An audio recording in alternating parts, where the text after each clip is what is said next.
Welcome back, listeners, to another episode of the Home Turf Podcast. I'm your host, Grant Gaspard, and this is episode 30, and for our 30th episode, we decided to bring on a special guest, the first special guest of the new year, and actually the first special guest of the podcast, Nathan Dettmer, man. How you doing? Howdy, doing good. Yeah, I appreciate you coming on the show, too. Yeah, like I said, you're the first guest, hopefully of many more, and we're excited to have you on, man. With me, too, is Hunter from the last episode. How you doing? How's it going? Doing good. Doing good. Great, man. Hey, great start to the new year. Baseball season is approaching, so I couldn't think of a better way than to get Nathan on the podcast, man. Hey, so, I was looking up who to get on. I saw your name, and then I was like, yeah, I think we should get Nathan Dettmer on the podcast, dude. And then someone said, Dirty Det? And then I heard, two other nicknames. How many nicknames you got, man? I don't know. I don't come up with them. It's just my teammates. I guess it's Dirty Det, Nasty Nate, whatever it is. Yeah. Nasty Nate? I have not heard Nasty Nate. That's kind of sick. I like that one. Yeah, so growing up, how many nicknames have you had since you started playing baseball, man? I feel like there's a lot of different nicknames for different teams. Yeah. But I guess here I'm Dirty Det. I've had, what have I had? Yeah, just Dirt, period. Yeah, Nasty, just Nate. I don't know. It's whatever it is. I don't know. Which one's your favorite? Probably Dirty Det. Dirty Det. That's the best one. Dirty Det for sure. That's the best. I like that, man. Like me, so my name's Grant Gaspard, and my brother, his name, they called him Gas Baby, and then all my friends started calling me Gas Baby, and then I just made that my Xbox Live name. That kind of stuck with me. I want to be G Money or G Nate. I feel like that would have been clean. Well, you gotta. No one called you anything, Hunter? I didn't do nothing. I never Hunter's already kind of it's kind of. That's a cool name in itself. You don't really need. Yeah, I've been people joke, be like, oh, Gatherer, Hunter Gatherer. Hunter Gatherer. Dude, that's everyone's favorite joke, and they find my name's Hunter, Hunter Gatherer. And I'm like, oh yeah, that's a good one. I'm gonna start calling you Gatherer if you should. Back freshman year when we had Hunter Coleman on the team, he. When he would go up to the plate to hit, everyone would yell, Gatherer! See, it's universal. I'm not the only hunter to true. I'm pretty sure you talk to a hunter, they have definitely heard that joke. Yeah, so, we talked about a little bit. Are you you go hunting and all that? Actually, ironically, no. I haven't hunted in 8 years. Yeah, really? My dad's a wildlife biologist. Yeah, I was born and raised in Dallas, moved to San Antonio when I was about 12, so city boy, I've never been hunting. Same way. Ever? Ever. Wow, that's wild. I'm sure you got some teammates that do all every weekend, whenever they can go, they're going. No, so I grew up Port Neches Groves, and a lot of people there hunt. I know Boast is from Groves. Yep. Does he hunt at all? He does a little bit. Yeah, all of our buddies I grew up with, they all hunt, and I never went. I went one time to go blackbird hunting, and I kind of they gave me a gun, and I just sat there kind of holding it just the. What do I do? Just kind of looking around, and all these guys are just kind of calling out bird signs and all this stuff, and I had no idea. I look like a goofball. They're all wearing camo. I'm out here in sweatpants and a jersey on, kind of like this, and I just look like a goofball out there, man. But I was never meant to hunt. That was never my thing. Do you eat blackbirds? I think you can. But they hunted, shot them down, and they end up grilling out there in Winnie. Wow. Yeah, okay. They kill them down and then eat them right away. That's crazy. Up. That's there ain't really much to do down there but hunt. But I grew up a basketball player, so I just kind of played basketball when I could and all that. So Dirty Det, man. Yeah. So I want to get into this one segment. So last year during the postseason, y'all kind of stopped wearing those maroon jerseys. Mm-hmm. Yep. Was there a reason for that? Was that a baseball juju? Was that? Yeah, it was bad baseball juju for sure. Every time we played in them, we seemed to lose, and so we just decided to get rid of them. Do you know y'all's record? I know they have the uniform tracker. There's some uniform tracker. I think we won one game. We went 1-6 in them. Yeah. And we were get rid of them. No, I remember because I was I haven't seen them all postseason, but hey, if it doesn't help, don't wear it. I know. It got to the point where I was like, man, I hope they're not coming out. I hope they don't wear it, man. So so I want to get to this segment. So we have some pictures of some jerseys, man. You got them on? Oh yeah, we got a hot or not. So, you know, we've worn like, hey, you know, I feel like we've like baseball is probably, you know, like Kevin Sumlin era, maybe we had some like was pretty hot with uniforms, but I feel like baseball's consistent, like with some uniforms. So we've had some interesting ones over the years for sure. So let me pull them up. I got just a little slideshow here. Let's do it. To start, now I gotta ask this may give me my answer before we even start. Are you an Astros fan? I'm not. I'm a Rangers fan. Oh, so you may hate these. So Yeah. I gotta ask your opinion on this to start. Reminiscent of the old Astros jerseys. I didn't even see that. Yeah, I know. A little more. There we go. That is. Those are clean. Actually, those are the rainbow uniforms. Yeah. See, you say they're clean, but you're also Yeah, wearing your bias. I'm gonna have to say nah. I don't. Oh, really? No to that, but I'm giving that a no. I don't. Think, I mean, It looks. I don't know. It looks like they tried to tie dye something and it just didn't work, and then they put it in the wash and a little too long or something. I think it's too. I don't like the white stripe down the middle. I think it breaks up, looks weird. I don't like it. So next up, these were our. I think. Was that the red, white, and blue game or something like that? Yeah. Those are clean. I mean, I like. I'm giving that hot. I like that. That's cool. I did too. It's almost a little bit too much, but then I like how different it is, and I like how it kind of sticks with like the feel of the uniforms, just kind of switch up the colors a little bit. And they have the helmet to match too. I like that. I think we wore some that I don't think it was those ones. I think it was similar whenever I think it was George H.W. Bush came, and it was the Yale series. Yes. I remember that because I remember I was watching A&M beat Vanderbilt to win the SEC regular season championship in basketball, and then walking over to Bluebell and watching them play Yale. Awesome. Dude, that was a hell of a weekend. Yes. So, a classic pinstripe, but I gotta get your opinion on the bevel logo, the big bevel logo on the left peg. I mean, the classic pinstripes, pinstripe. Yeah, you know, like. Yeah. It's always there. It's classic, but I like the script Aggies more than that. But I still like it. Yeah, the script is nice. I still like it though. That's what I was thinking. I think the script looks way more clean than their logo's dope already. But the script for sure. Mm-hmm. So this one kind of reminiscent. Y'all pulled out some blackout uniforms this year, but this one's a little bit more into it. Yeah. I think the maroon and the black kind of matches almost. Yeah. It's like it seems a little off. Like you gotta go all black, right? Yeah. I was gonna say the I feel like the pants is what throws it off for me. I feel like I'm just gonna have to go no on that. It just makes me feel a little weird. I know. I think you had a few teammates talk about it because y'all wore the UT Arlington. Y'all wore the blackout. Those blacks I like. So was that? It was an evening game. Was it hot?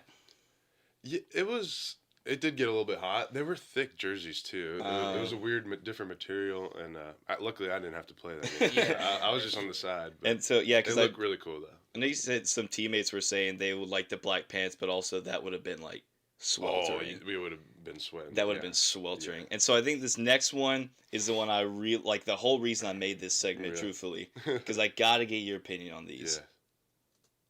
Yeah. I gotta get your opinion on these. I love the maroon. Yes, that my man. I love them.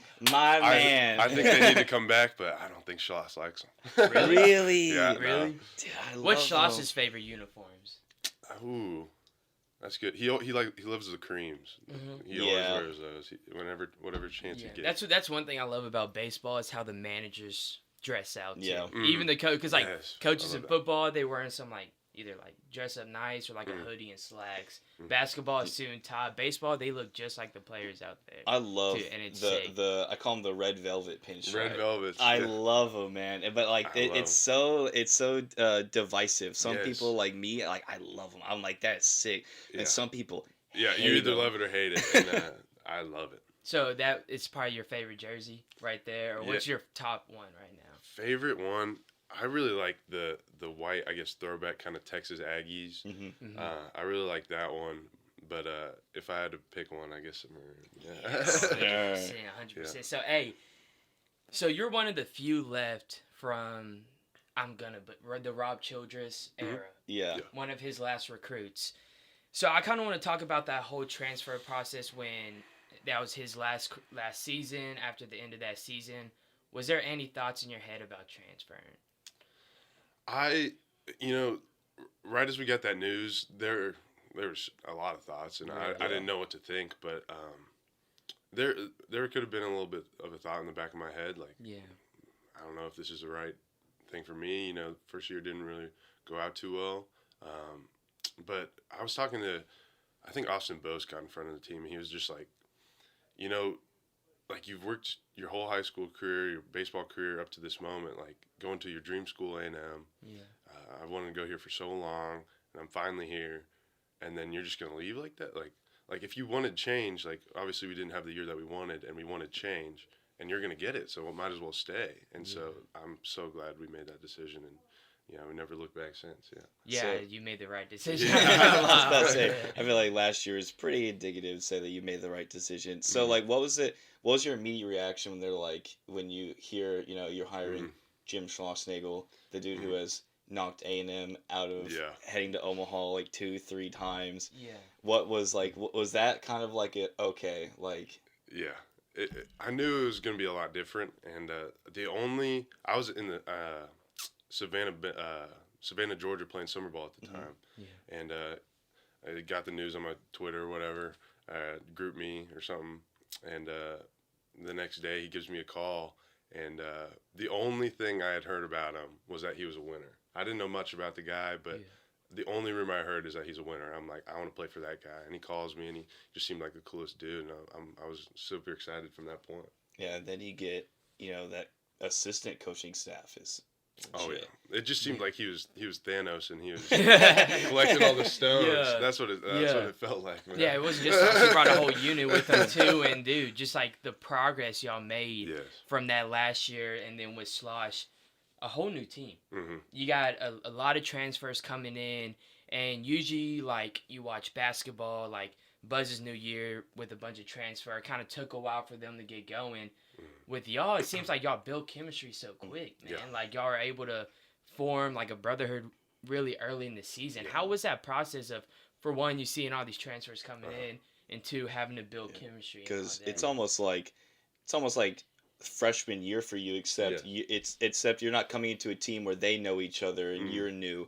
Everyone is new. Everyone. And it seems like we almost bonded over that. Like so many different guys, so many different backgrounds. Like guys from Colorado, we had a guy from Hawaii, 2 guys from Hawaii, like California, wherever, and we all just came together and kind of bonded over that, like trying to figure out our roles on the team, and we just really bonded over it, kind of like a little band of misfits, And I think, Schloss also, he stresses how important culture is all the time, and just team meetings about the mental game, and just like just life. And I think that's really how you build the culture, and we did that, and everyone was all in.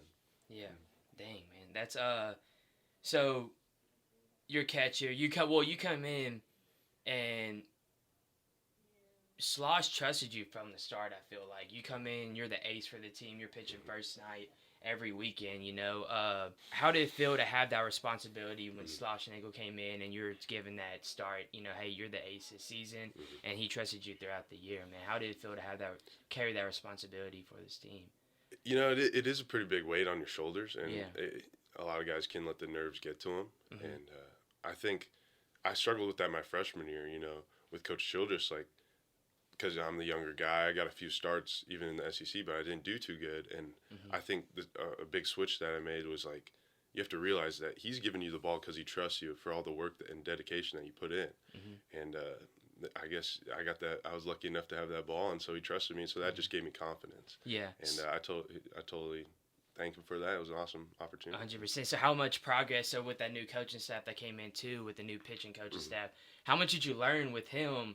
With that guy, Coach Yeski. Coach, how much did he teach you over that season, and how much you feel like you progressed over the year? Coach Yeski's a total wizard. Really? That's what we call him. Like, he seems to know what's going to happen before it happens. He just knows so much about baseball and so much about the game and about life as well.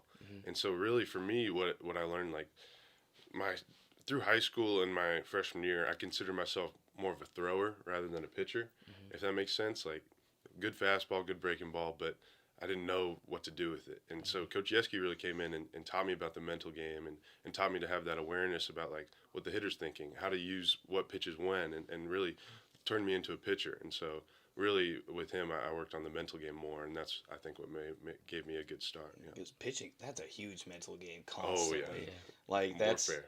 Yeah, like, I couldn't imagine having to, like, because you go, the more innings you go, the more mental wear in it, it's like, you go through a lineup a couple of times, like, okay, do I want to throw this or because it's been working, or do I want to throw this because it's been working and they may have picked up, like, that is there is so much mental warfare. There's always games within the game, yeah. So I'm glad you brought that up, too. So the biggest stage I played on as a pitcher was 6th League District Championship in Little League. Really? Yeah, I was like a 5th grader. And I was pitching, and I was on the mound, and, dude, my palms are sweaty. Like, everything around me gets foggy. And I'm just kind of and my dad's yelling at me from the stands. Just yelling to yell. You know how Little League dads are, you know what I'm saying? And I'm just freaking out, like, and I want to talk about that big game scenario, especially this one game in particular against Notre Dame. You would think the best game of your career. Yeah, 100%. What is the mindset like of a pitcher when you're on a big stage like in Omaha and you're the starter and it's like win or go home and you're having like what goes through your mind, dude? For that game, not a lot goes through my mind. I think when I'm at my best, I don't think about anything, and I just think about what pitch do you want me to throw. Yeah. Put something down. And then I look at the catcher and I just throw it, and you don't think about anything else. You just let your preparation. You're in this zone, man. Yes. Go to the dugout and no one talk to you. Yeah, you just sit there. The game before that, Oklahoma, I went about. It was the first game of the whole World Series. I went about an inning and 2/3, gave up 7 runs, and came out before the second inning, and I just did terrible. And what I was thinking about the fans. I was thinking about the stage. I was thinking about what I'm going to say in an interview later. I was thinking about what the hitters are doing. I was thinking about so many different things besides pitching. And so I made that change. Nothing changed physically between that game and Notre Dame, but everything changed mentally. And I was thinking I'm going to have fun and I'm going to throw strikes and just kept it simple. And so, it's the same game I've been playing since I was 5. Yeah. It's just there's just more people watching, and so that was really my mindset going in that game. Yeah. Does your palms get sweaty though when you pitch? Be honest. A little bit. You'll see me go to the rosin a good amount. Yeah, no, because like I be in a basketball game, feels like I have no control of a ball at all, and it's just slipping out of my hands. I can't even imagine because it's just me because I don't have that killer instinct like y'all. Like that's why you're playing D1. Yeah, I'm still working on it too. Yeah, I mean I just feel like he'd be slipping. I'm like, dude, I'm about to hit this dude in the head, straight like that. But nah, you seem under control. You seem in the zone, and I'd be throwing up every inning, dude. I'd walk out of the dugout. If you put me on the mound at Omaha. No, dude. You see, that's why we're in the press box. I'm watching. No, man. Oh, I could not, especially with how. It's a pitcher. You have to have the thickest skin. In the world. For sure. Is there anything like anyone has ever said to you, like heckled to you, that like was like that just you almost wanted to laugh on the mound? Yeah, I was at Mississippi State my freshman year. Oh gosh. And the visitor bullpen, you're pitching there, and all around you is students. They just right on you. It's like they can almost touch you if they reach out. It's scary. But one guy was telling me I was warming up before the game, and I'm throwing some pitches, and I'm feeling good. And every time I'd throw a fastball, the guy behind me would say, "Oh, that's a good changeup. That's a good changeup." And I'm like, "Dang, I thought I threw that hard." I'm like, "Dang." And then I'd try and like throw it harder, and he's like, "Oh, that's a good one too. Good change." I'm like, "Come on, man." I was laughing. Yeah, that's funny. So do you hear everything they saying in the stands? When there's a lot of people, it kind of all drowns out. Yeah. But if there's one person that's louder than everyone else, you can sometimes hear it, but you try and block it out. That's probably why it's good to have Bluebell on your side, right? I'm sure. Oh, yeah. Section 203, they get coordinated. I'm so glad I don't have to pitch here. Be on the other team, The dude, that's a how's that environment? I've heard that place is electric. Mississippi State? Yeah. That was the coolest thing ever because they don't have an MLB team. So all the baseball fans go there, all the students go.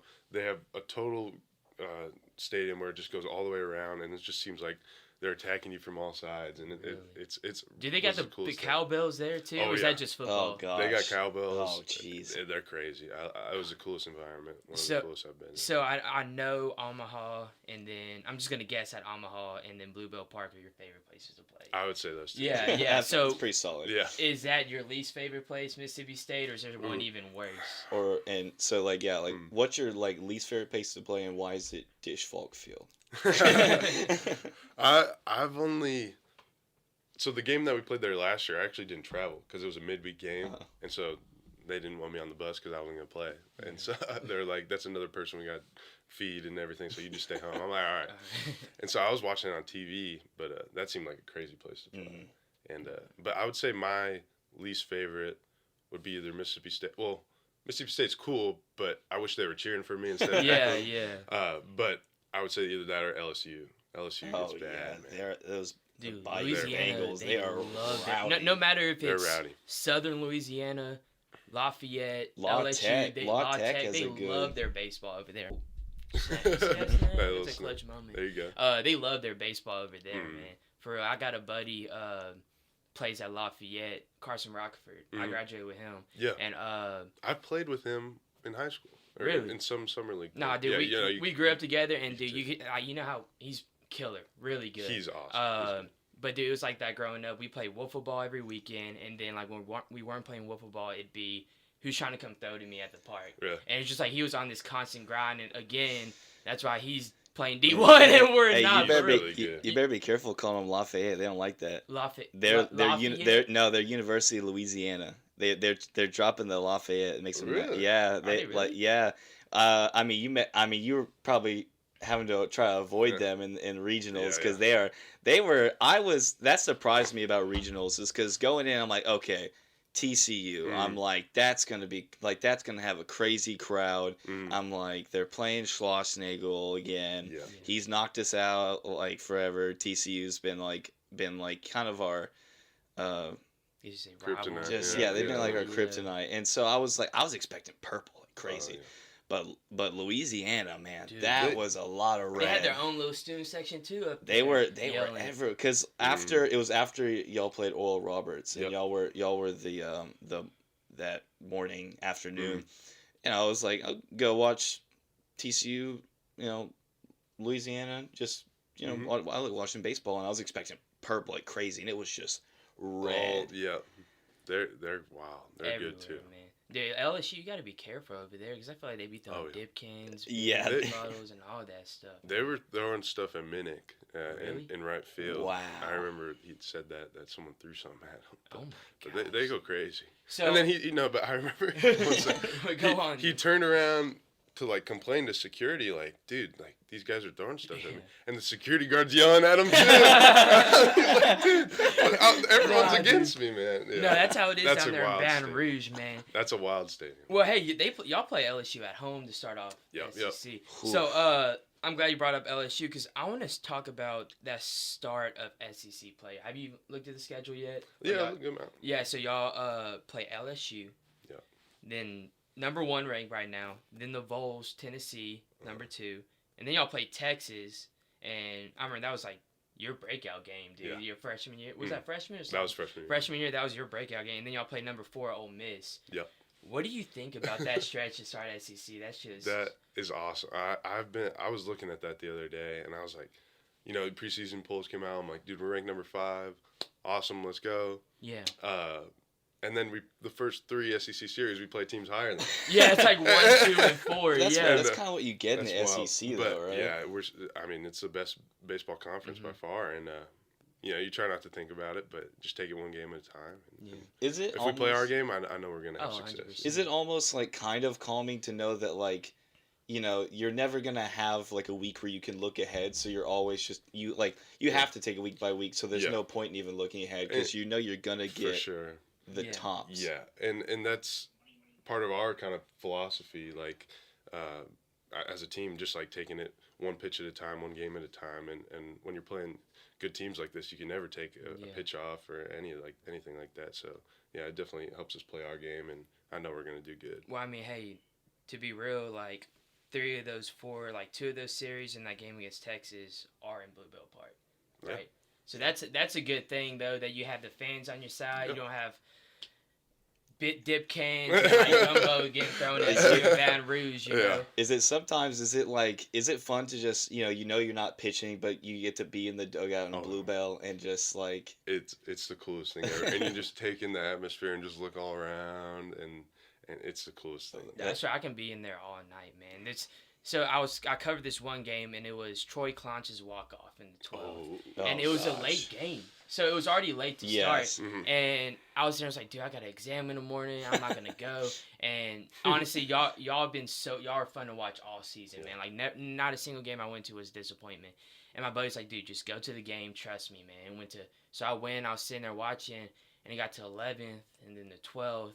And then I was just like, I know y'all didn't want to be. It was like 1 in the morning, like 12:30, and then Clonch came up, and I was like, okay, if we get out here, I'm gonna just kind of walk out and then just like see if I can get quotes after the game from someone. And Clonch hits a walk off. I was at home, and so like what I'm because you're not listening to the broadcast. Yeah. The commentator. Troy walks up to the plate and he's like, they call him Clutch Clonch. I'm like, don't say that.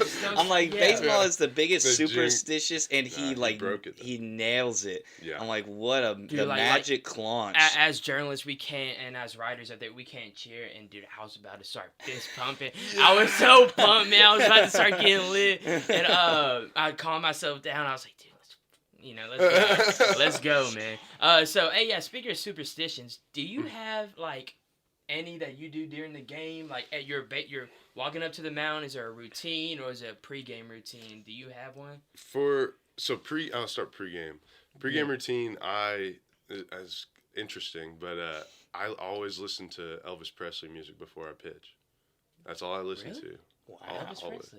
Yeah, give me what's the song? Probably "Burning Love." Burning Love. Okay.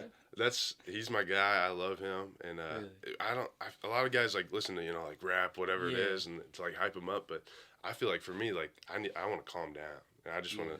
I think his music. I just think he has so much confidence, so much swag. Like I just want to be calmed down by him, and it's awesome. No, I can't. I'm not hating at all. No. I don't want you to think that I'm hating. Actually, I think that's sick. That's awesome. So, Burning Love, what's some? I just watched the movie the other day. Have you seen the movie? I've seen it about 4 times. Did you like it? I'm guessing you liked it. Yeah, watch it 4 times. Yeah. Would that be your walk-up song if you had one?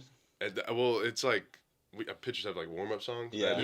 Oh, nice. That is it. This year, yeah. But they played the him in the first inning, then the second inning they'll play it. But no one really notices. But if you'll be listening now. Yeah. No. So I'm gonna focus next time that you're starring, and I'm gonna listen to second inning. Yeah. I'll be pointing it out too. I'll be there and I'll be like, remember. Elvis. Hey, that's a song. So besides Elvis, you listen to Elvis before the game, and then what's anything next? like any go to like pregame meal?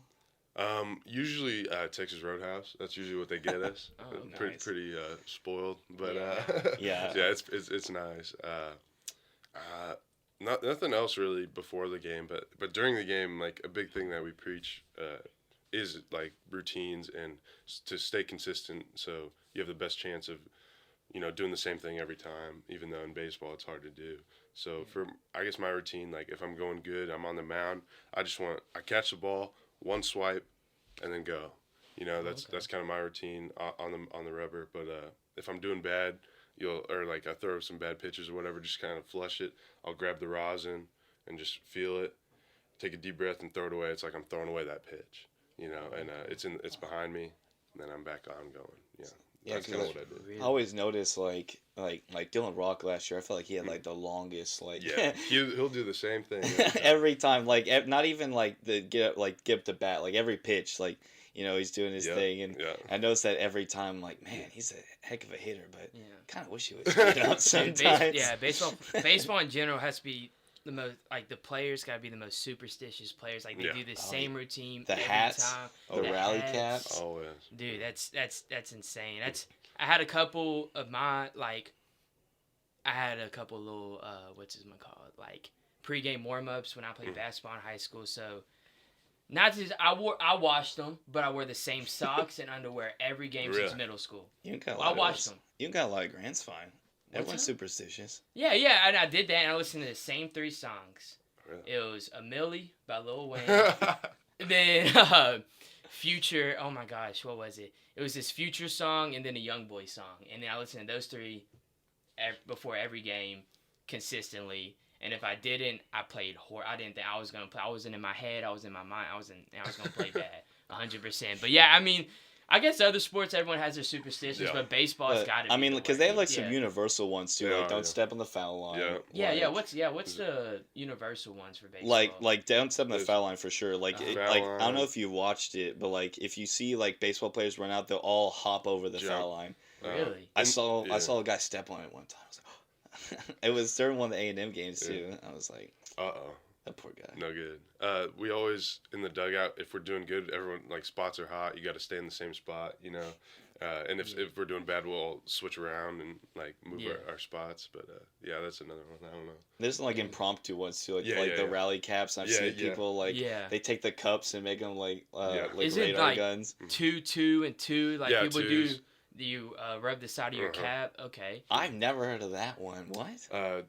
2-2 count with 2 outs, so it's all twos. You'll see everyone like rubbing the side of their hat. That's interesting. Yeah. Is there one where you're kind of like doing this, or is that? I forget that one. We don't do that. Is that not full count or 3 or something like that? Yeah, something like that. Yeah. Well, I mean, there's so many. Yeah. You'll catch so like we talked about the Cowboys before the podcast, and I promised I was gonna bring them back up. But anytime we did something good, I stayed in that same spot, and immediately when I got up, like my girlfriend was watching the game with me, and she was laying on this knee, and she would get up, and I'll grab her. I was like, "Get right back on my knee. You got to stay like this the rest of the game." Last game, you must have been moving around a lot then.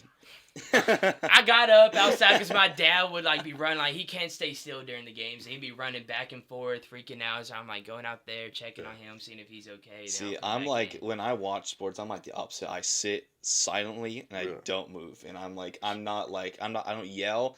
Like if something bad happens, it's a It's just like an exhale. Like one Supers, I just exhaled and literally like I'm in my seat and I just fell to my knees. I was like my heart was going so hard that entire game, and it was like a wave, and I immediately called my dad because he was out doing something, and he was like at work, and he was like watching on his phone too, and he's been he went to A&M and he loves baseball, and so like that's the first time he'd ever been to a regionals too, and so like I went with him, and he actually wanted to kind of get going at the top of the ninth of the TCU game, and I told him, I was like, no, I was like, we're gonna stay right here on this lawn. Yeah, come on now. And then that was crazy. So what was between Supers and regionals? Which one did you enjoy more? What was your favorite? I guess I would have to say Supers just because when we win, and just the celebration, like it was all worth it, and it was so cool. So one of the teams that you faced actually. Louisville. In the Supers. Now y'all get Louisville again at Shriners Classic. And they're Friday, so we keep thinking. So it looks like you'd be. It might be me. That might be you getting to play Louisville. For Stars, you can answer this first. Shriner Classic getting to play. You're a Rangers fan, so but it's still a big deal getting to play at an MLB stadium like Minute Maid Park. How's that, man? How you see Shriner? You get to go to Minute Maid. How do you feel about that? It's a close. I think it's awesome, and I've never gotten the opportunity to play there, but I think the important thing is, like I was saying, like Omaha, like it's the same game whether it's at Blue Bill or at the Astro Stadium, and just keeping it the same. And I know it's going to be a whole lot of fun now. Oh, for sure. Awesome. So y'all get to play Louisville that Friday if you get this start, man. How y'all team talk about that matchup, about Shriner at all? I mean, like we're saying, we try to stay in the present. But we're talking about it a little bit, and just like they're going to be mad. They're going to last year because we kind of ended their season. We went to Omaha, they didn't, and but we know they're coming. The enemy's coming over the hill, but we're ready. We're ready. Hey, I'll just tell you right now. So y'all's new stadium, the Rangers built, y'all actually copied Minute Maid Park. The architecture on the inside of it, so it'll look very similar to the Rangers Stadium, except like this stadium. World Series wins, all that. But we won't get into that. We won't get into all that, man. I'm sorry about that. So, hey. Astro fans win a couple World Series, man. They don't know how to act. Hey, I'm a Rockets fan and a Cowboys fan. Okay, yeah, you got to give you something. I need something. I need one sport. Right. I mean, y'all get to watch Luka. I'll give you that. I don't even know, man. So, hey, this new season, y'all, off season's coming to an end. Y'all about to start playing. How has y'all, for starters, how's the offseason been, and how do you feel the team has progressed over this offseason? Offseason's been awesome. Like, just tons of, workout gains. Oh, yeah. We've been in there working really hard. A lot of, I think team chemistry is at an all-time high, really? Which is super important. Like, this team feels like it has the culture of last year with more talent. And I'm just so excited, and I can't wait to get out there and play. Because y'all have got a lot of, like, as opposed to last year where it's almost entirely new. You've got a lot of return this year. There's a good amount, yeah. Good. So, but, like, in terms of newcomers, like, either, like, bullpen or, like, position player or both, who has really stood out to you? I guess first on the position player side, Jace LaViolette, he's the outfielder lefty. That's a freshman, huh? Yeah. The three bombs against Lamar. Hit one into Wellburn. My hometown college, man. Come on. Man. He's insane. He's awesome. I know he's going to do great things. I mean, like, the ceiling is so high for him. The sky's the limit. But I guess on the pitching side, I would say, I guess they're all good, but there's a lot of them are bigger than me. I'm like, what are they feeding? I would say Justin Lampkin. He's a freshman lefty. He's going to do really good. I don't think all fall he gave up a hit, which is crazy. But this is awesome. But like, I've told him, like, adversity's coming. Like, you're going to get hit, but who cares? Like, you've had so much success, just keep going. No matter what happens, if you give up a home run, whatever it is, Yeah. But he's going to do awesome too. So have you had to? So you're one of the most experienced guys on team. Mm-hmm. You're having to take over this leadership role as like one of the again guys coming back, and two, one of the most experienced pitchers on team and the ace. Yeah. So like, have you been trying to take these guys under your role? Have they been coming up to you asking you questions? Yeah. How's that whole process been? Yeah, the leadership role it's kind of new. Last year, Friday night guy leader, but I was still. Still new staff. Yourself, I was still young sophomore trying to figure my way out too. So now, kind of coming into this leadership role this year, it is different. But what I try to do for the younger guys is like, what would put myself in their shoes and like say, what would I have wanted an older guy to tell me when I was a freshman, And so I kind of just help them like that. And also from my experiences, like my freshman year, I was a starter who went 7 innings. I was also a starter who went 1 inning. Yeah. I've been in the bullpen too. And I feel like I've been everywhere in between as well. And I've been on top of the world, bottom of the world. Yeah. And with the span of 1-2 games, Yeah. And just helping them like that through my experiences has been really beneficial to the whole team. When you got to A&M, did you have someone kind of in the bullpen that was like how you're trying to be for the younger guys? I would say someone that helped me a lot. I think Bryce Miller helped me a lot. Mm-hmm. Kind of find that routine as a starter and figure things out. He was an awesome guy that I really look up to, and now he's killing it in the minor leagues. Yeah, I saw he's a top 100 prospect. Yeah. And he's been around the field a little bit, and we've been catching up. It's been awesome. Yeah. But I would say him. He really helped me kind of figure out my routine and start getting that starter role. Yeah. So Clonch is gone now. And I know this one of the most, a lot of people kind of call the catcher the quarterback. Catcher's like really important to y'all. It's got to be a guy you trust, have chemistry. Has any catchers who stepped up? Like anyone who your thoughts going to be like that guy that fills in those big shoes that Clonch left? Yeah, just throwing to Clonch gave me so much confidence. And that's definitely a big piece that's gone. Mm-hmm. But two guys really, J.D. Gregson and Hank Bard. They're both junior college guys. And in the fall, they had some struggles. But, man, they know that. But they've been working so hard. They've been busting their butts every day, and I'm just so proud of them. I know they're going to have a good battle this early spring, and whichever one of them goes out there and starts, I know they're gonna do great. Yeah, and you trust them both. I trust them. Yeah, that's awesome. That's great to hear, man. So, dude, we're really excited for the season. So, just to wrap it up, once again, I appreciate you coming on this show, man. Sure. It's been a honor to have you. You're the first gust on this podcast ever. Awesome. So that's going to be that's a huge milestone for you. Heck yeah. Here we go. We even got you something from the BAT staff. You're our first student athlete on the podcast, so we got you the first of many awards this year. Yeah. Thank you so much. No problem. Hey, so just to wrap it up, I got a couple questions. So for starters, let's do it. I was going to ask you going into the draft, who would you like to be drafted by, but I'm going to guess Rangers is the dream, but anyone. I've been a Rangers fan. Yeah, I think Rangers would be the dream, but Yeah. really whoever would take it. I love it. So, I know I don't even want to look at this because you have a long career ahead of you, man. You're young, very talented, and you're going to go far. But, like, let's say it's all said and done, you know, what do you want to do after baseball, you know? That's a great question. I'm still figuring that out. But Really? I think the two things that I really think would be awesome is, back I was talking about it a little bit ago, but my freshman year I got the opportunity to play in Savannah, Georgia with the Savannah Bananas. Really? And I think what they're doing is awesome for the game of baseball. I think it would be awesome to go work over there with them.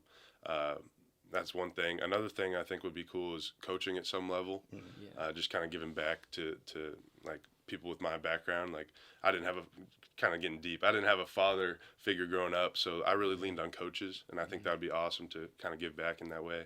And I guess last thing I think would be cool is commentating of some sort, doing something like this. Like I think this is awesome, and maybe something like that. Yeah, no, dude, I was about to say you have a great personality, Thank man. you. And I ain't gonna lie, I mean, all the student athletes, you know, I've talked to and interviewed, like you can tell they get a little nervous. Like, dude, you just walked in and you just took over the podcast, man. Thank you, for man. real, I can definitely really see this in that. your future for Definitely. sure. And I appreciate you telling us that too. Course. You know. Yeah.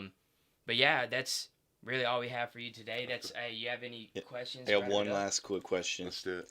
What's harder, being a pitcher or a position player? Dang.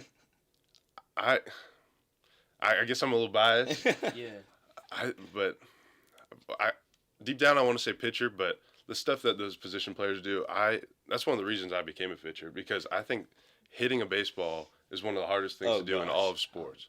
And I couldn't do it, so I became a pitcher. So props to them. I think that's a little bit harder. No, dude, I was one of them kids, like, in Little League. I was scared. You catch me in the back of the box, and I was playing up 2 levels. And I was playing because I was kind of, like, older for my age, so my dad made me play up. And these kids, like, the mound from the plate is, like, this far, and you have these kids humming it. Yeah. And I was just, like, right when they pitch it, you see me running out of the box. My dad's calling me I can't say on the mic, but like get back in there, dude. I quit baseball right when Little League was over, man. Did you play select growing up, or were you a Little League guy? Yeah, I actually didn't play Little League, but it was more select. Yeah. That's a lot. Like Carson, he didn't play Little League. He played select growing up. I played probably 2 years. I played for Tribe, and then I played for both parents used to own prospect athletes. Yeah. And they had this select team called Prospects, and I played for them a year, and then just baseball wasn't. I got a year of T-ball under my belt, and that's it. That's it. You got some. No, I was in Memphis. I was scared as hell as a ball. I was scared. I mean, I probably could have played T-ball. I'll probably play a softball league growing up, just as long as those pitches aren't coming at me, you know. Because I swear, dude, I don't know the reaction time to hit a 90-some mile per hour. Like I don't know how they do it, bro. I've been playing the show, and just from that I can tell it's not for me. Oh yeah. I think also like that, as a pitcher, it kind of gives me a little bit of confidence too. Like, try to hit this ball, like especially if it's moving, like you got no shot. Unless that's why they put all that work in, and they're good because of it. But like. Yeah, you gotta scare them. Hey, first pitch, you go out there, throw a fastball inside, man. Make them back off the plate, and then curveball, the slider looks like it's coming at your head. I would drop, and then probably pee myself a little. That'd be horrible. I don't know how y'all do respect. So you think if they let you hit one game, you think you hit it? Or you a get up and there's a no swing signal from there would probably be a no swing sign, but I think if you gave me. If you were throwing only fastballs, I would have a shot. Once it starts moving, I got no shot. That's so impressive. So who's your favorite MLB player, man? Is there like an actual? I keep coming up with questions. I'm sorry. We'll wrap this up in a minute. But is there a pitcher that you looked up to? You know that you kind of try to model your game after. You know, or is it kind of just? I've always watched Astros guy. I love Justin Verlander, and you know, his great career, and I think he's the coolest guy. 35. That's not why I picked it, but the coaches gave it to me. But I think that's pretty cool too. Just looking up to him. But Rangers guys like Yu Darvish when he was on there, C.J. Wilson. I don't even remember that, but I love those guys, and I kind of look up to them too. Down, you got anything else? Are you good, man? No, Gig and Maggie's. That's all I got to say. So once again, thank y'all for coming on this podcast. This was the Home Turf Podcast. This was episode 30. Catch us next week. Later. Hey Aggies, are you ready to start winning some money? Then download the Lucas Sports app right now. Lucra is the new social app for sports because with Lucra, you get to set the terms and compete against your friends and other real people. That's right, no more taking on the house that always wins, no more bookies shading the lines in their favor, and also no more sharks just waiting to take your money. Just one-on-one sport actions against your friends and fellow Aggies. Lucra offers all kinds of contests: NFL, NBA, NHL, MLB, heck, you name it. You can even challenge your friends on the next game of beer pong you're playing. With the NFL playoffs in full swing, there's no time like right now to race over to the App Store and download Lucra Sports. That's Lucra, Lucra. Best of all, your first contests against friends are on us. Use the promo code Aggies and Lucra will put $10 in free play right into your account upon sign up. No deposit required, just free money from Lucra Sports to get you started. The fun is already going on without you, so make sure you download Lucra Sports today.